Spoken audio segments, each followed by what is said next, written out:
Today we're going to talk about what happens to a comic book after you've drawn it. So let's take a walk to the Geek Shop.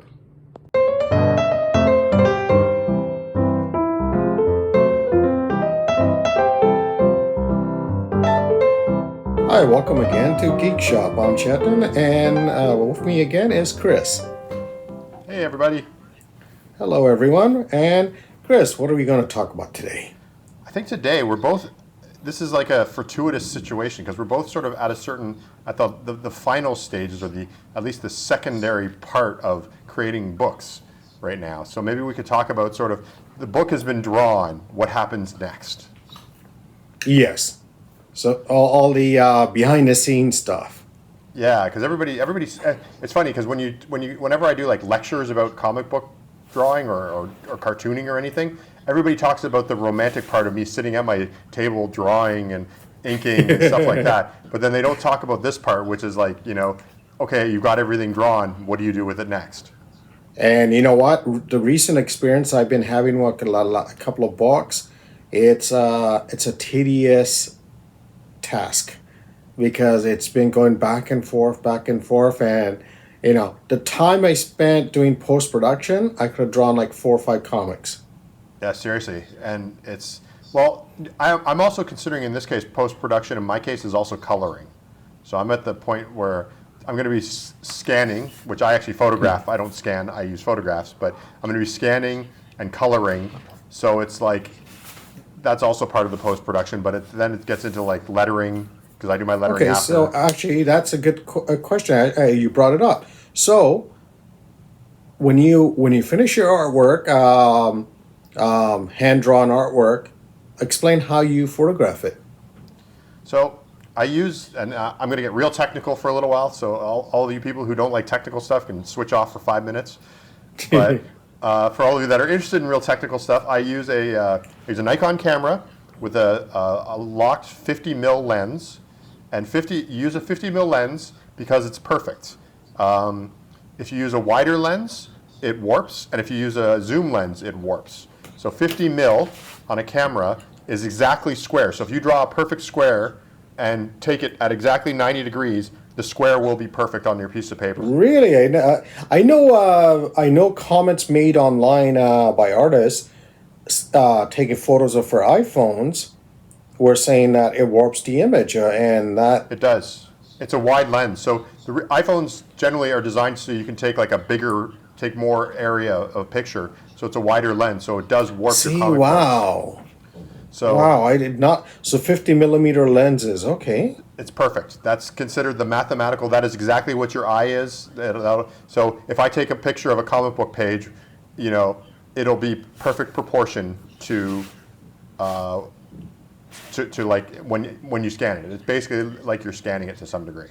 So, oh wow, okay, that's something new I've learned today. Wow. So, and one of the problems I have with photographing my art is I have to photograph it all at exactly the same time. So I can't take several days to photograph it. And the reason why is because of the lighting. And anybody who does photography will tell you that matching lighting is almost impossible. So, oh wow, yeah.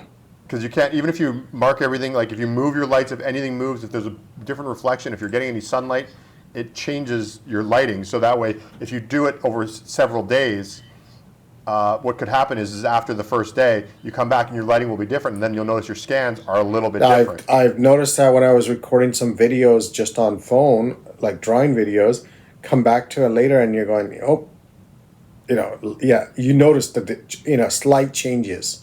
Yeah, and when you're doing with comic book pages, it's like it's amplified. So I have to photograph everything at the same time.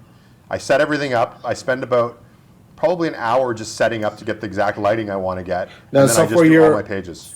For it's a DSLR camera. You're setting up a not tripod, but one of those clamp setups, right? Pretty much. I mean, actually, it is technically, I'm using a tripod, but I basically set it up so it's shooting down. So I basically... Down, okay. I have it on a table. I put some weights on it, so that way it's shooting down onto the ground. For anyone watching it, can you show us a picture of it, link a picture to it? Yeah, I'll put... Your setup? Right now, if you're watching this on YouTube, you're looking at a picture of it. Yes, that's it. Yes. No, but Perfect. it's Yeah. I've heard of, I've heard of people doing that even back in the old days, shooting like that. But then again, I guess, doing photostats and stuff like that in the old days, it's the same thing. We're shooting Exactly. image. Yeah. Now the one advantage I have over a scanner is a scanner takes like what, like maybe 15, 20 seconds to scan an image. Like a good scanner will take about that. Yes. So mine takes one, if I'm doing it right, about less around 1/60th of a second to shoot each image. Now, do you do multiple shots just to be safe? Sometimes I'll bracket, which means you'll kind of go a little lighter and a little darker in your photography. And sometimes I'll do that. It depends if I've got good light, like because my setup takes about an hour. So by the time I'm actually shooting, I'm generally pretty confident in what I've got done.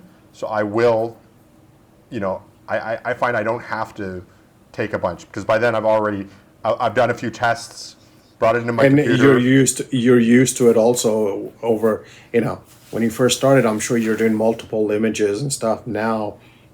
Yeah, now I'm a little more confident.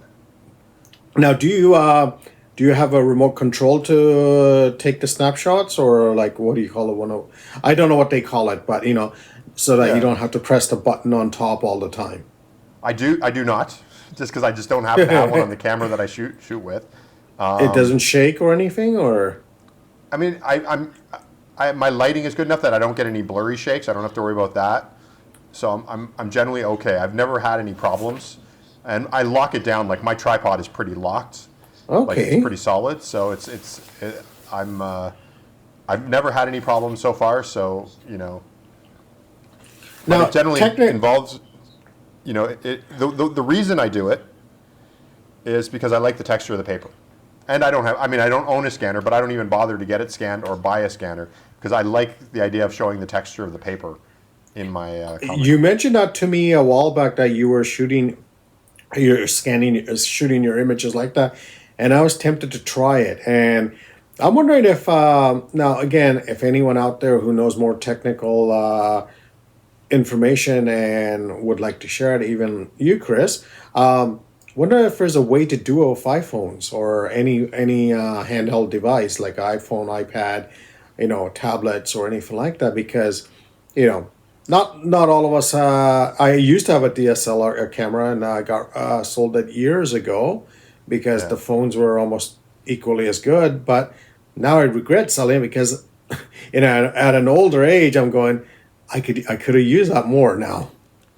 Yeah, the problem with iPhones, and it's funny because people call them like smartphones or smart cameras. Like even point and shoots, they call them smart cameras. But actually, they're remarkably stupid because they do whatever they think is right, not necessarily what you want. That's it. Yes. And so that's the problem you're always going to run into with an iPhone when you're shooting art. Like I don't shoot everything with my DSLR. Like occasionally if it's like a sketch or for other jobs or like I just finished a sketch a little while ago that I was doing, and I wanted to color it in Procreate and ink it in Procreate, and I just used my iPhone for that because I don't mind that it warped a little bit. But as far as like my pages, because you have the boxes and because I have to fit an exact Can size, you I can you can't. do take one of your comic pages, shoot it on an iPhone and shoot it on your DSLR, just so that the viewers know this, could see the warping. And I have seen that because one of the guys sent me artwork for the TikTok Tom story, and I was looking and going, why is the corner a little bit off?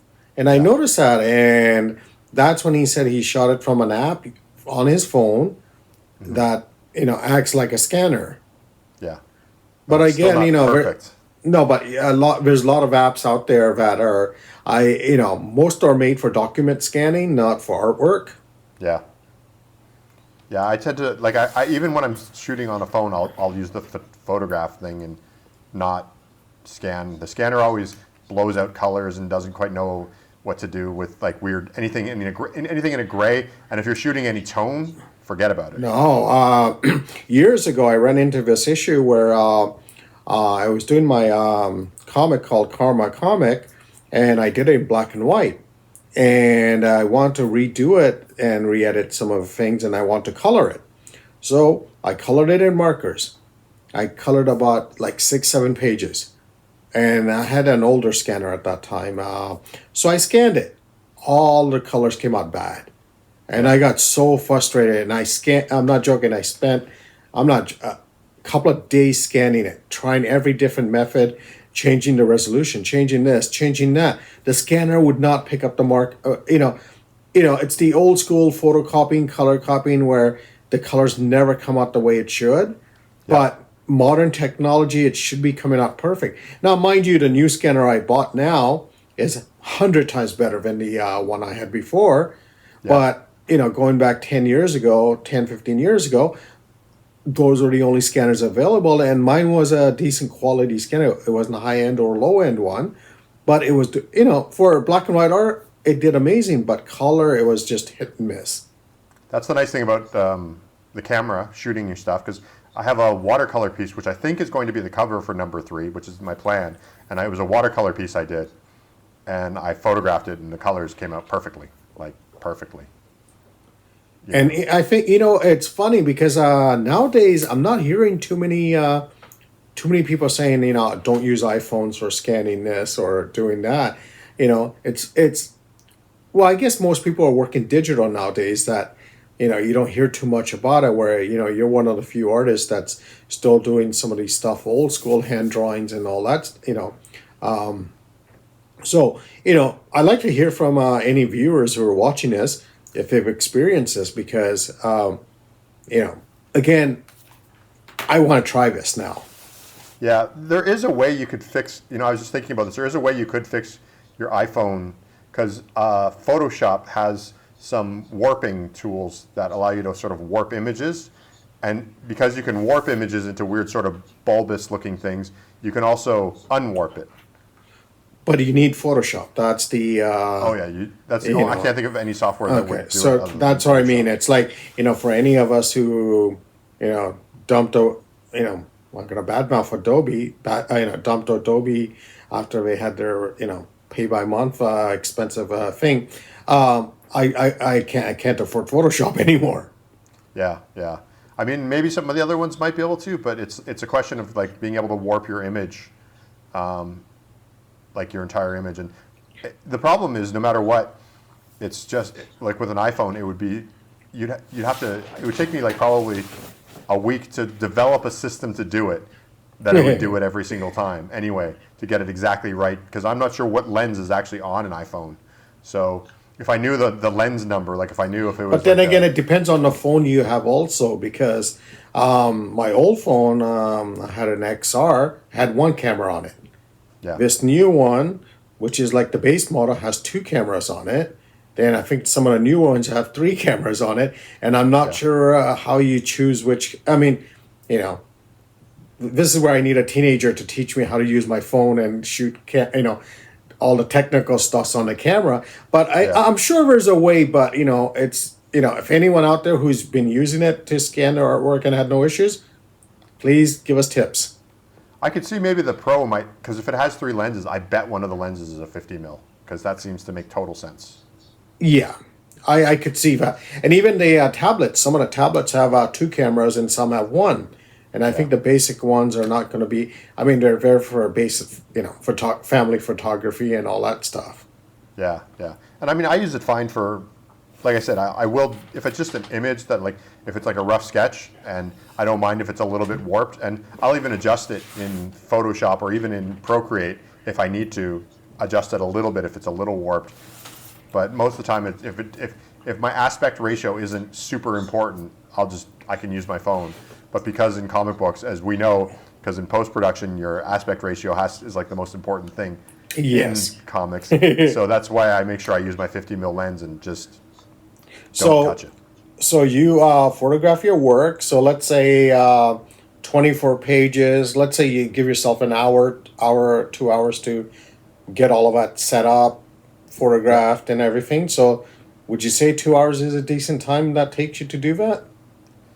Yes, sure. Less. I mean, to be honest, sometimes if I have a good window with good light, strangely enough, the sun gives me amazing light sometimes. If I have the perfect day and I can get good lighting, it's actually faster. But for the most part, I've done about 20 pages in an hour altogether, including setup. But I've also taken 3 hours if I'm just having a rough time. So it does depend.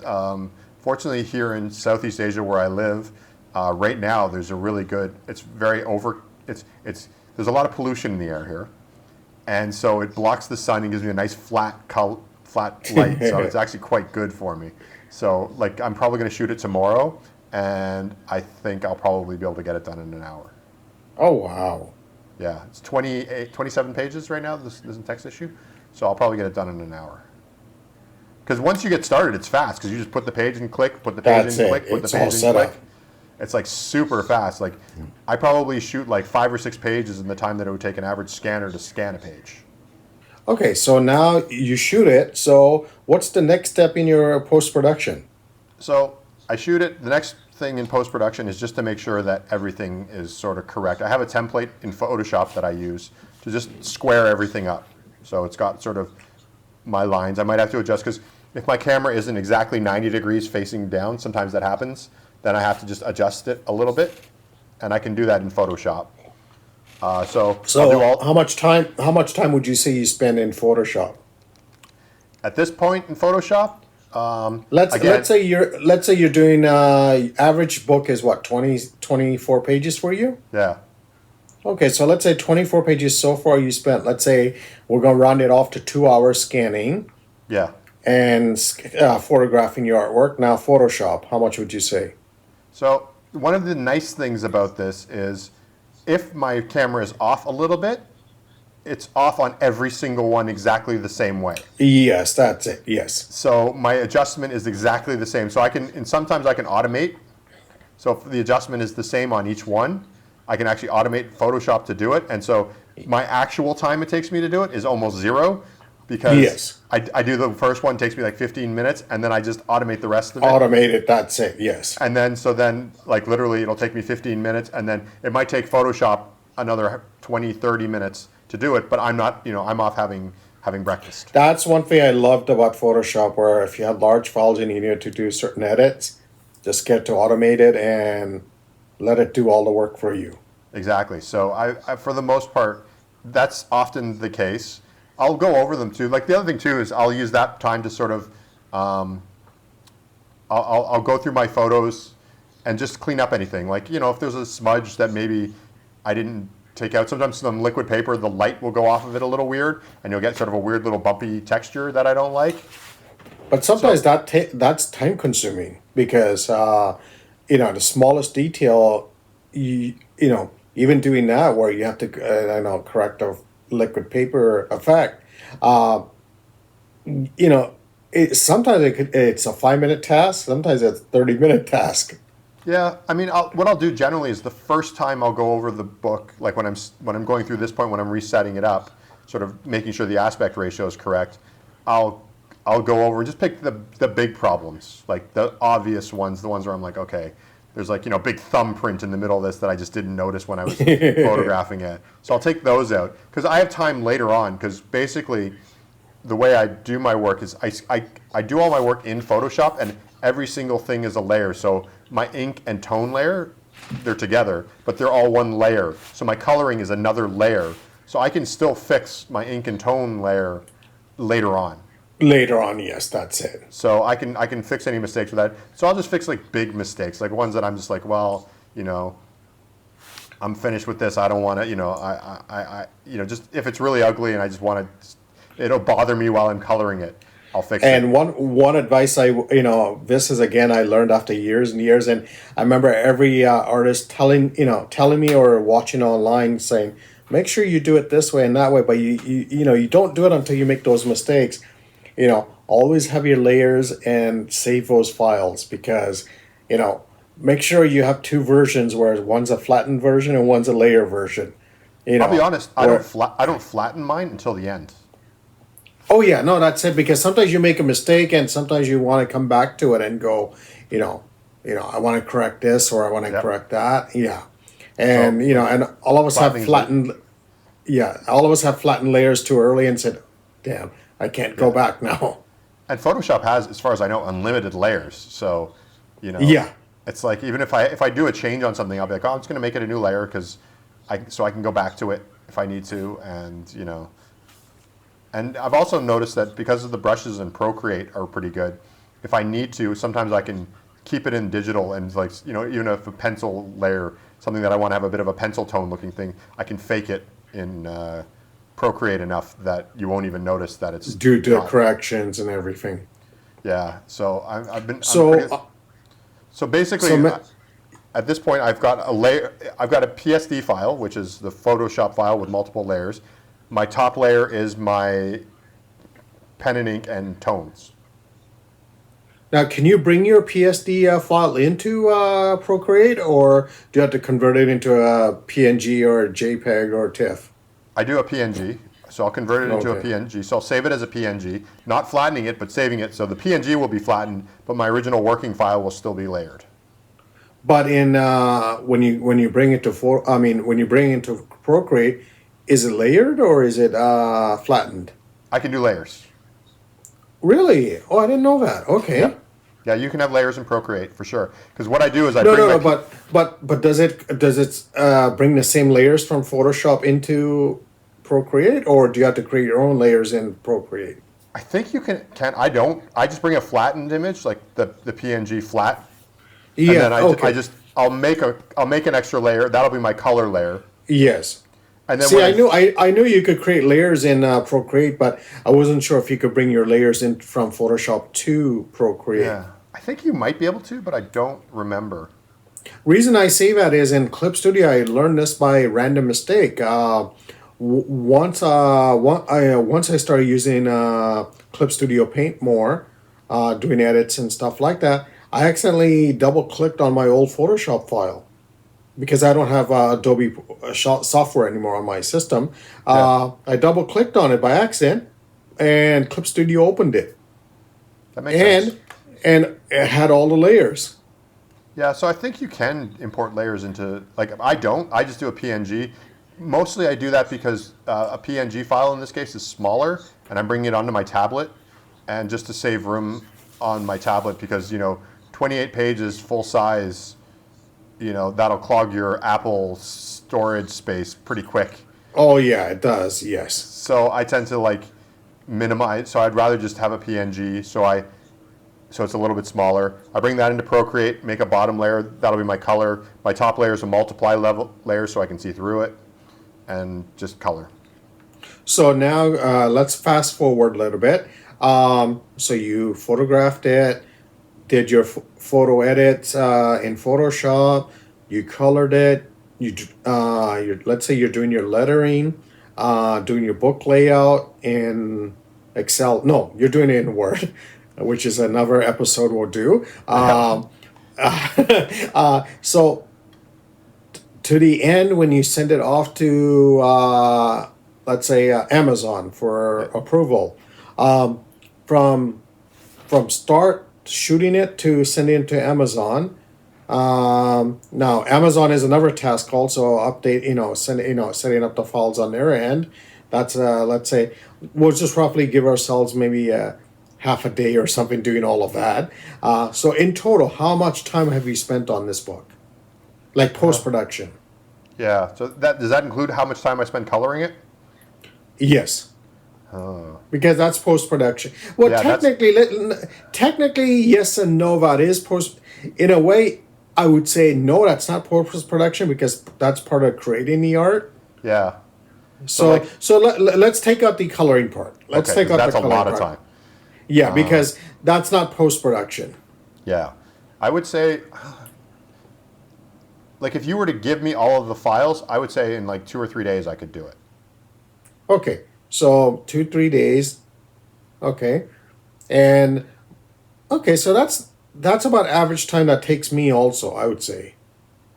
So No, think and about it. You're spending, let's say, even 2 days. Think of how much art you'd be drawing. yeah. And Although people don't realize that. no, although I'll tell you, I kind of welcome the break a little bit. Because every once in a while it's like I've been drawing the last like 27 pages, and I'm sort of like I'm kind of looking forward to doing this other stuff now a little bit. So it's a little bit of a break. It's still being creative, but it's just doing a different thing. So It's interesting, but then sometimes you look at it and you go, I spent all this time doing this, and it comes to a point where sometimes it gets frustrating because one of the books I just got printed, I was looking at it. It took me a while to do it, doing the layout and stuff like that. And it's an awkward format. It's a landscape format book, and I have it here. I think It's a landscape format, and it's the layout is different, and you have to fit. It takes your thinking away, like doing the layout. It should be simple, but then you have to do. What I do is usually when I do the layouts and stuff, I also print out test copies, like sample pages, just to make sure everything's perfect. yeah, I don't do that at all. I just go, and most because I don't really have a printer. I've learned through experience sometimes, because it's like, do a test copy, because one main thing I've noticed, and especially if this is again, doing it for many, many years now, is sometimes you might not even, you click all your, boxes and everything, then you realize the resolution's off. Yeah. And you don't realize that sometimes, it goes, the program might go, when you're trying to, export it, it might go to the default setting. Yes. It might not go to that setting you have. And the default setting sometimes could be, 150, 72 DPI. Yeah. Yeah. And I Yeah. made that mistake of sending one of the books to Amazon.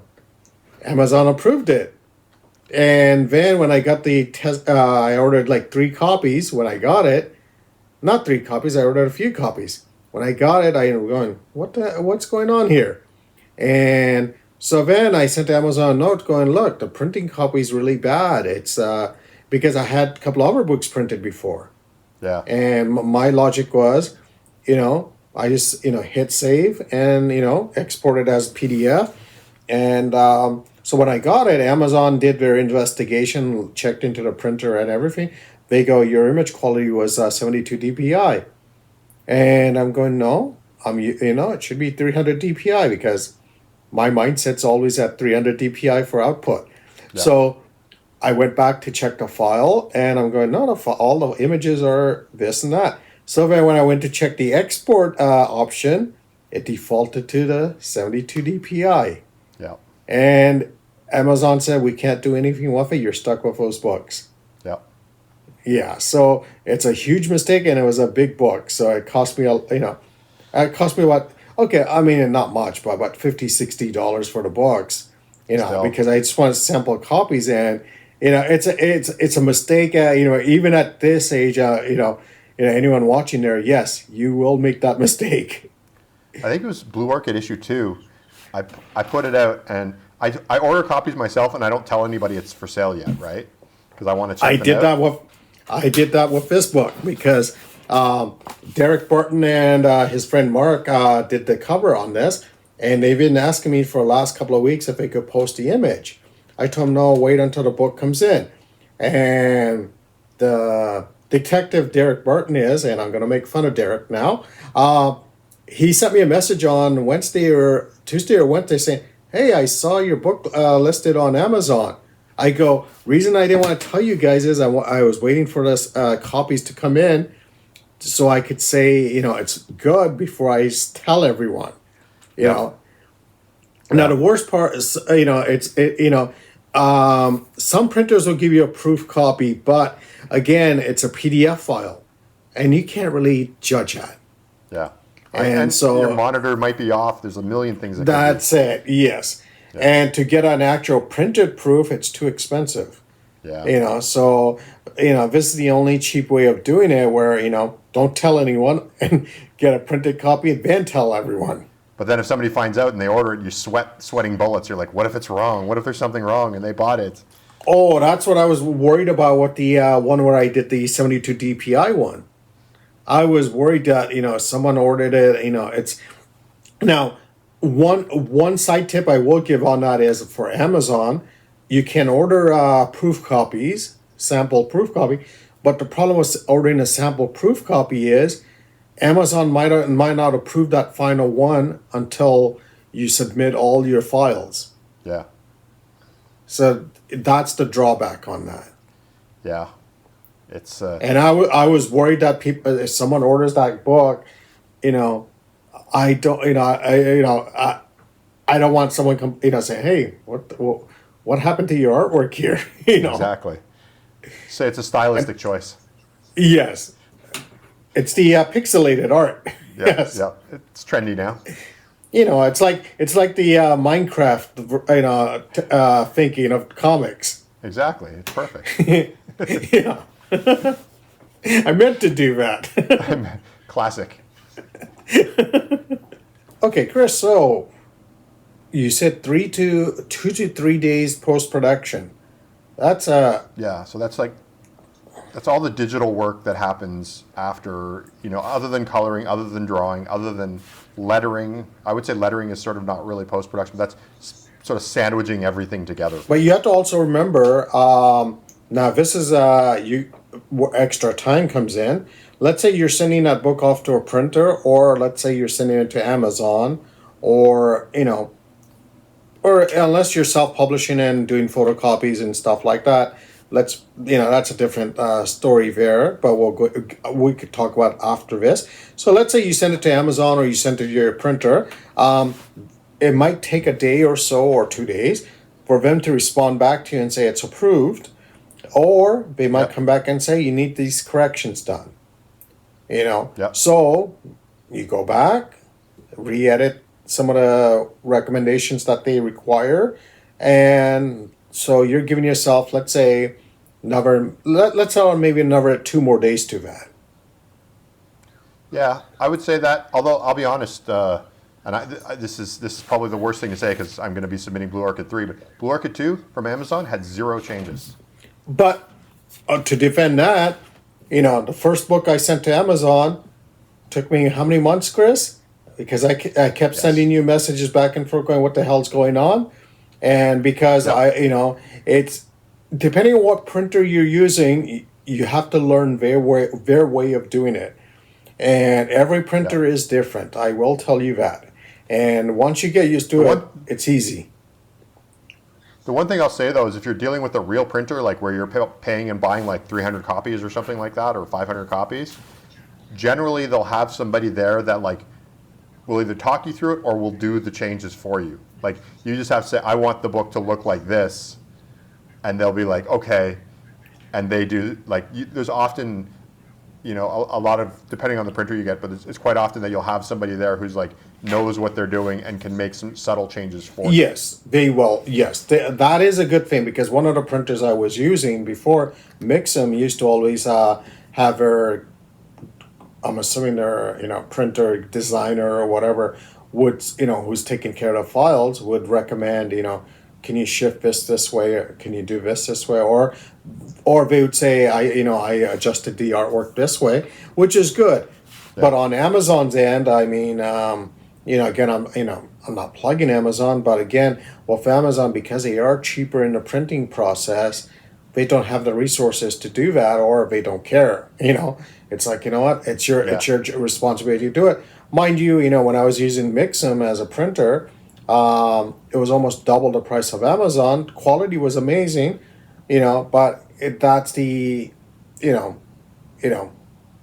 you have some good things, benefits on one and bad benefits on the other, and both are equally the same. Yeah. But I mean, it's you choose what you want to do the best, how you want to do it. But they will recommend that. So in the long run, so total for a Blue Orchid comic book, let's give ourselves 5 days post production.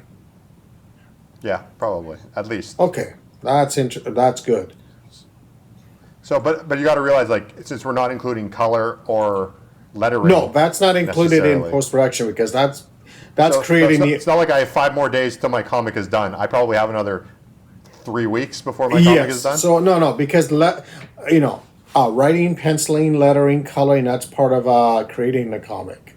That's not post production. And I still have lettering and coloring to do at the stage I'm at. So Okay, so creating a comic, I mean, that it depends on the artist. I mean, that could take someone, let's say even to draw a page a day, 2 pages a day, etc. That's to each his own. But the post production, Yeah. everyone has almost the similar methods, because Yeah. that you know you can't. There's no fast way or easy way around it. No. I mean, I find it's a little, you get a little more used to it. Like the fact that I'm on issue 3 of Blue Orchid, I'm a little more comfortable with it. Like, as you said, when you first went to Amazon, it's like it was months. And now it's like you can send an 800-page book in, and they'll give you like maybe one change, Yes. maybe none. So it's like once you figure it out, the time goes better. Like, I'm not going to be fighting with Amazon on this book. Very likely it'll be fairly quick. Like because I also have the templates, like digital templates set up, like every single stage, like in Photoshop, and then when I bring it even into Word, I have a template that's designed for it that I just load my images. I in, think and that's the it. great part about the digital age now is, you could have templates, you could have your setup, everything. Because even me, like Yeah. even drawing wise, digitally, I have a template I use for laying out my pages, um, my page setup in Clip Studio Paint. I set it up years ago, set up a page with all the measurements, everything. Spent couple of hours setting up the template, everything. Even post production now, exporting the files and stuff. Again, once in a while you'll make that stupid mistake of exporting at 72 dpi, but you know what? Everything else Yeah. is all set up. And you'll never make that mistake No, again. now I triple check everything. I triple check it. Yeah. Exactly. And you know what? Again, You. it's a mistake. Yeah, I'm sure even 30, 40-year-old veterans are doing the same mistakes. Yeah. Yeah. So yeah, it's once you get into the only problem with having done it a bunch of times is sometimes you get too comfortable. Yes, you do. You do. Now, here's another question for you. So once you've spent your 5 days, you sent it off for approval. You get the book printed. It comes in your hand. So you're looking at it now, and you look at it. Are you 100% happy with it now, or do you want to do more changes? I mean, you're never happy. But I have Blue Orchid 1 that I want to redraw Blue Orchid 1 no, entirely. But no. Forget about the artwork. Like, forget about the artwork or lettering or coloring. Like the post production part of it. Do you look at it and go, Yeah. maybe I should shift it? Because the reason I bring this up is I'm looking at this, and again, I'm looking at this and it's going, hey, some of the borders have extra space on the side, which I think it's the printing process where it shifted the artwork. But to me, it's that decision. Is it worth changing all of it to add, take out the extra border and resend all the files and try it again? Or is it livable? And that's 90% of the time, I say it's livable. yes, because you know what? It's one of those things where you just go, put it aside, move on to the next book, Yeah. I mean, if I'm most gonna- readers and people might not even notice it. Exactly. That's basically where I judge it. Is I look at stuff and go, will the person like reading this see anything? And if they won't, then maybe when I do the graphic novel and put a bunch of issues together, then I'll fix it.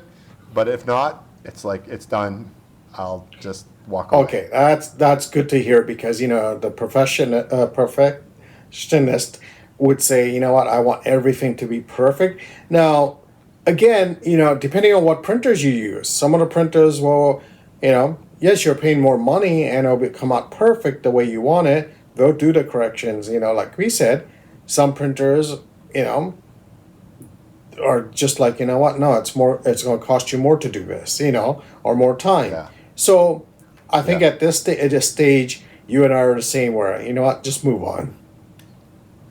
Well, and by the time that I'm actually getting the copy, I'm probably already working on the next issue. Yes. So my brain is somewhere else. Like, to me, it's sort of the only thing I get is I get that fear when you first get the book. You kind of open it and you're like, I kind of don't want to look at it because if there's a horrible mistake, Yes, I'm that's going to it. freak Yep. out. And so you get that fear. But once I've gotten over that fear and I look at it and go, actually, it's okay. Like, the story's good, and maybe I'll show it to my wife, or show it to some friends and be like, well, what do you think of this? And they're like, wow, this is great. And I'll be like, okay. it's done. It's done. It- Like once I get to that, so but there's that initial fear, but once you get over that, it's okay.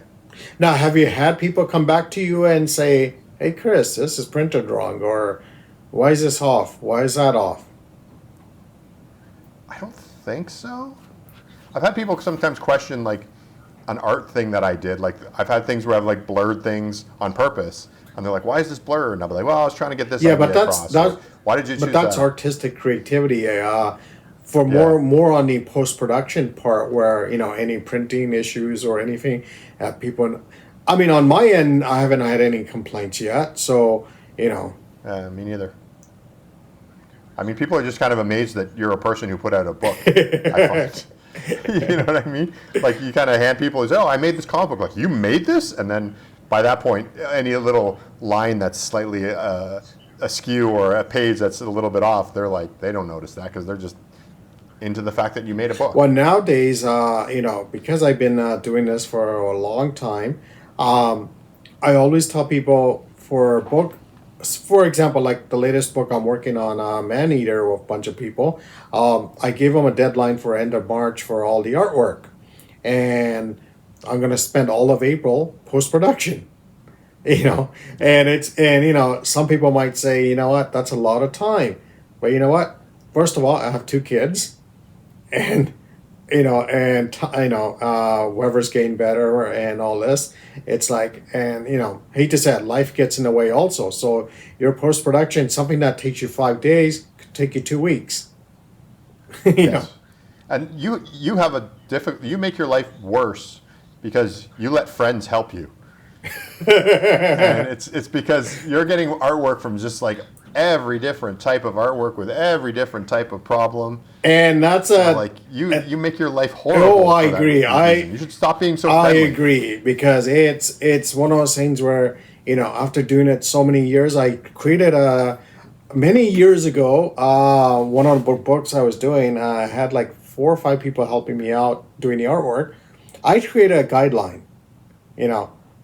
Please do the page this way. I think I sent you the guideline also, and I'm gonna Yeah. post a image of guidelines here, and I put what page size to do the artwork in, or in a proportional. If you're doing color, here's what I recommend for you to do in color, and how to export your artwork, how to scan it, all this. And of course, I apologize to the people listening to this who are on the book. Not everyone forgets, and it's like you have to go back and go, remember, scan it this way. Scan, like I got one of the stories recently, and and this is when you're scanning artwork, don't scan it at grayscale if it's line art, because every detail will show up on that page.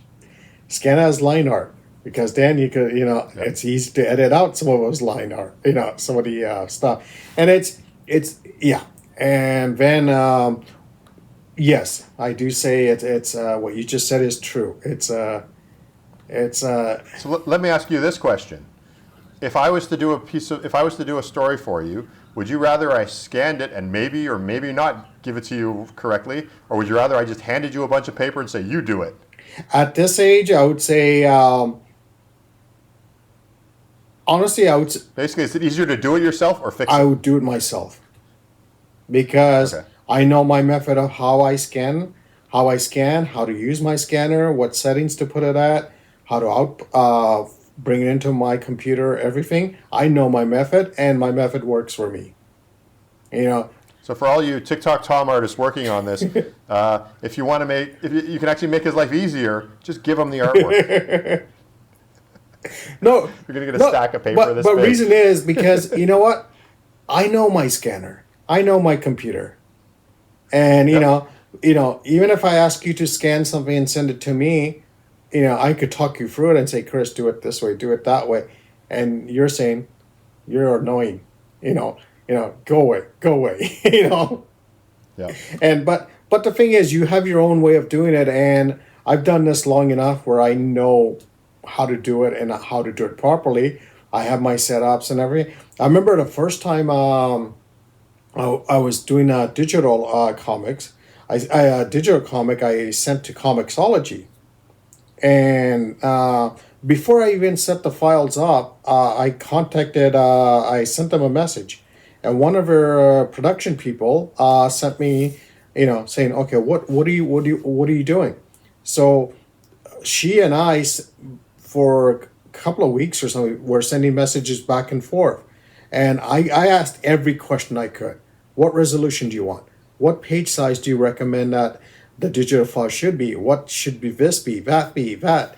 And she was very helpful and gave me all the guidelines. When you're scanning, make sure the artwork is pixelated, the pixel are this much and that much, no matter if you're going larger or smaller. And she was very helpful. So again, I've asked, for getting this book done, I've asked hundreds of questions.